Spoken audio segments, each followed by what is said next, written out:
আজি ৰ'দত বহি বৰটেঙা আৰু কমলা খাম মিক্স কৰি।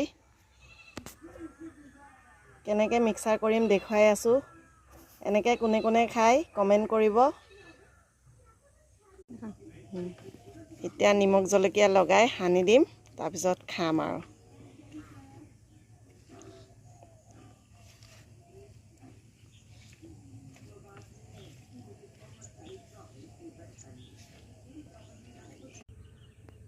ভাৰ্গৱ খাই চোৱাচোন, কেনেকুৱা খাই কেনেকুৱা লাগিছে? খাই থাকা, এই কমলাটো খাই চোৱা। মিঠা লাগিছে নে টেঙা লাগিছে? কেনেকুৱা লাগিছে? ইয়ামি লাগিছে? জিভাৰ পানী ওলাই গৈছে দেই। খাই চাব আপোনালোকে।